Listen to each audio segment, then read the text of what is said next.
昆明城10几公里以外，哈马者村宜家美食街的清晨，一声声剃刀划过羊肉筋骨的声响，在老表羊肉店的门前尤为突出。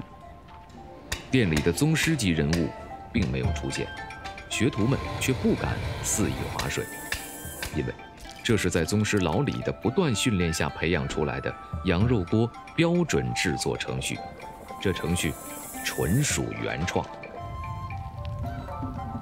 那个时候我们中秋节们宰一个羊呢，是亲戚朋友啊全部喊过来，我们就连骨头大大小小把它抓了一坨坨砍小掉，我们就用一个大锅烧上大火，我们就那我就说，哎，这个卖这个羊肉可能好卖啊，我们就坚持，一周呢我们就坚持就上来卖。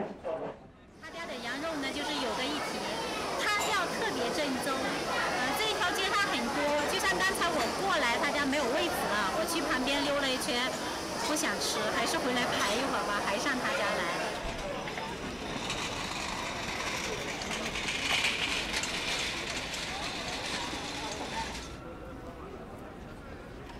在老李看来，自己的儿子小李算不上得力，但也能干些事情。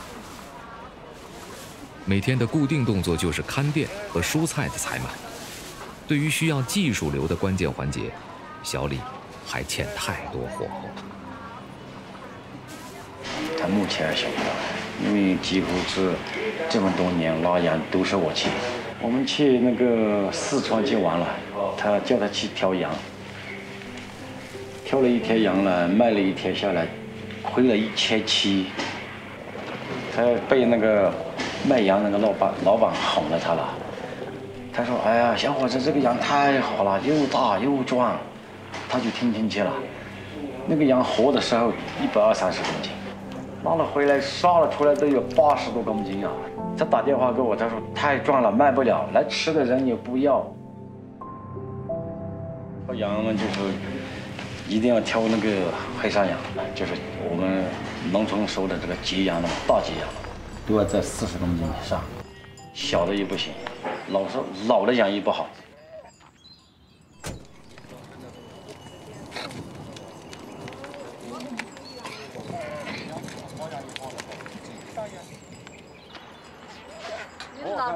最好的了，这一大羊中最好就是这只了，还有那个超过5岁以上的羊，肚子里边它就长油，包括它那个肠子里边全部是油糊的，那你就要摸一下它的肚皮，它的肚皮厚不厚，它的胸那里厚不厚。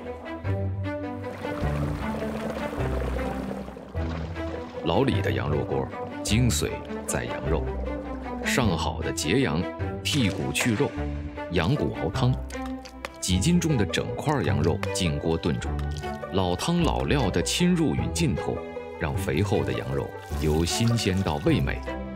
看似漫不经心的过程，实则技巧高妙。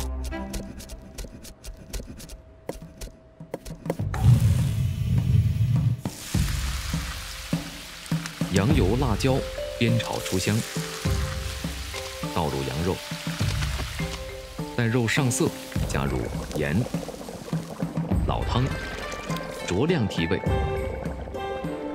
肉汤入锅，简单的一碗蘸水是羊肉汤的最佳搭档。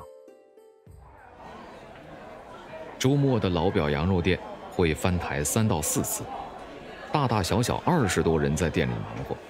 老李和小李零交流，各自守着自己的战场。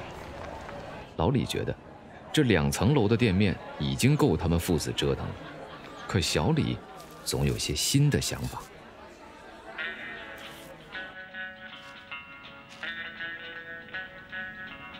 其实我理想当中，我还是比较想开一个比较规模性的山庄啊之类的。我随时都跟他说，我说你这个鸟不要玩了，你不是玩鸟的年纪，不玩鸟啊。他说没什么搞头，一天就在这里闷得很。老李望子成己，小李年轻欢脱，爷儿俩之间的交集除了这汤锅，也无其他。父子是中国家庭中一对特殊的角色，父亲少有亲昵柔软，儿子多是含蓄敬畏。就是他做事情各方面都很牛的啊，这个是确实。他一个人在后边操作的，就是你单靠我一个人是不可能得到，完全都是要靠他。可以说是不单是我佩服他，我可以站在这里，我就可以说，看到有全村人都有点佩服他，这个倒是确实。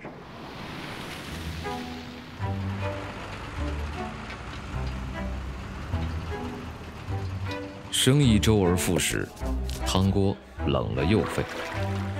不管是缓和关系，还是弥合代沟，父子这道沟通的坎儿，俩人还是都有意愿要跨过去。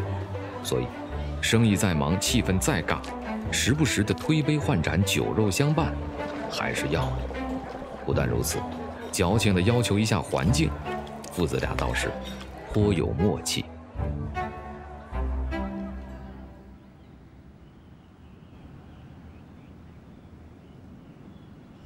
因为好久没在一起吃饭了，然后我们就那个嘛打赌了，有好些事情俺得交代下你。以后我们不想开羊汤锅了，我们搞个别家，我也不会反对你。哎呀，管他了，就是这种了，以后事情不要你操心啊。哦，我放心，我放心。这句话我就放心了。